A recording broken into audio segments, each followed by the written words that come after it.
출근길 묵상 365 2021년 12월 16일 하나님이 기뻐하시는 지혜를 추구하라.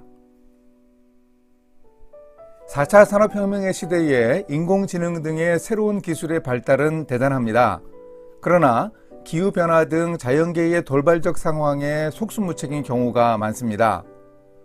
태풍의 진로를 조금이라도 변경시키기 힘듭니다.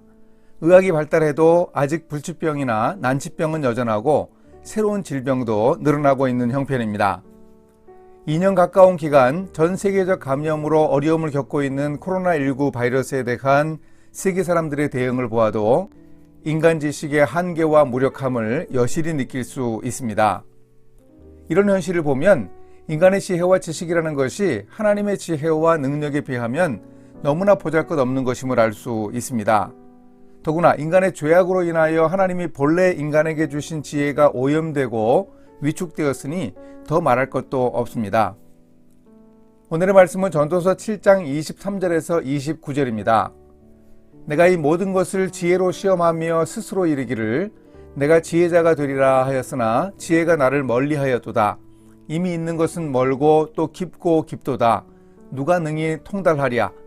내가 돌이켜 전심으로 지혜와 명철을 살피고 연구하여 악한 것이 얼마나 어리석은 것이요 어리석은 것이 얼마나 미친 것인 줄을 알고자 하였더니 마음은 올무와 그물 같고 손은 포승 같은 여인은 사망보다 더 쓰다는 사실을 내가 알아내었도다. 그러므로 하나님을 기쁘게 하는 자는 그 여인을 피하려니와 죄인은 그 여인에게 붙잡히리로다.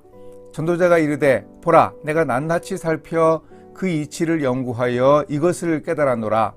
내 마음이 계속 찾아보았으나 아직도 찾지 못한 것이 이것이라.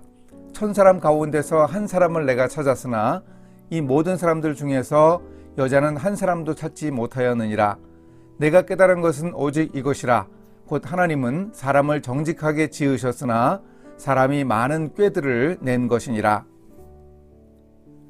다시 전도자는 지혜를 얻는 일에 어려움을 토로했습니다. 내가 지혜자가 되리라 하였으나 지혜가 나를 멀리하였도다. 전도서를 시작하며 솔로몬은 지혜에 대해 자신감을 피력했습니다. 자신의 마음속에 이렇게 말했습니다. 보라 내가 크게 되고 지혜를 더 많이 얻었으므로 나보다 먼저 예루살렘에 있던 모든 사람들보다 낫다 하였나니 내 마음이 지혜와 지식을 많이 만나 보았음이로다. 그러나 하나님의 섭리가 수수께끼 같고 이해가 잘 되지 않음을 고백했습니다. 이미 일어난 일도 멀고 또 깊고 깊도다라면서 제대로 파악하기 힘들다고 토로했습니다. 지혜로운 인생을 사는 일은 쉽지 않습니다. 통달하기 힘든 인생을 사는 우리는 그래서 겸손할 수밖에 없습니다. 전도자는 마음을 돌이켜 다시 한번 정신을 집중하여 지혜와 명철을 살피고 연구합니다. 찾았다라는 표현을 반복하며 지혜를 찾고 싶어 합니다.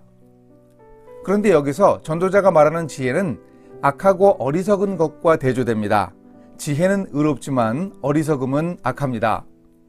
지혜를 찾는다면서 미친 듯한 어리석음과 죽음보다 더 쓴 여인을 언급하는 비유는 역시 솔로몬 왕이 쓴 잠언의 앞부분을 연상시킵니다.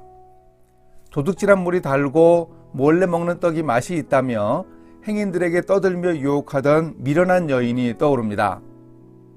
지혜를 계속 찾지만 찾기 힘들다면서 인간에 대한 비하와 여성에 대한 혐오로 느껴질 수 있는 28절도 우매함을 피해야 지혜를 찾을 수 있다는 절박함을 표현해 줍니다. 전도자는 참된 지혜를 가져야 악한 여인의 영혼을 올가매는 관계에서 벗어날 수 있다고 말했습니다.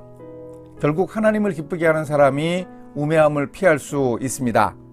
그런데 아마 솔로몬도 이 부분을 떳떳하게 말하기는 쉽지 않았을 겁니다. 1000명의 여인들과 결혼했던 솔로몬이 말년에 마음을 돌려 하나님을 떠났던 일을 생각하면 결국 잘못을 자책하며 자신의 실패를 반면교사로 삼으라는 권면입니다. 전도자는 드디어 깨달았다고 소리 높이 외칩니다. 하나님은 사람을 정직하게 지으셨으나 사람이 많은 꾀들을 낸 것이니라. 사람들은 하나님이 창조하신 본래의 뜻과 무관하게 자기 꾀로 살려고 합니다.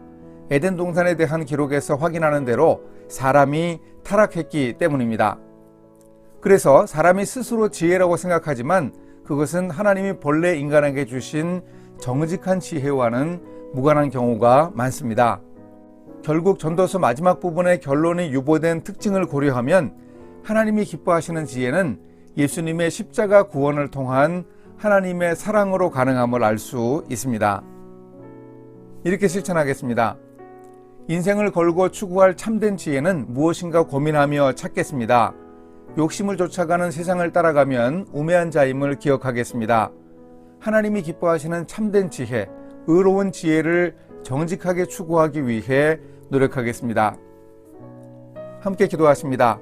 지혜의 근원이신 하나님, 하나님이 인간을 창조하신 본래의 뜻을 깨닫기 원합니다. 하나님이 기뻐하시는 지혜를 추구할 수 있게 인도해 주소서. 예수님으로 인한 구원의 은혜를 통해 의롭고 정직한 지혜를 추구하며 살아가게 도와주소서. 예수님의 이름으로 기도합니다. 아멘.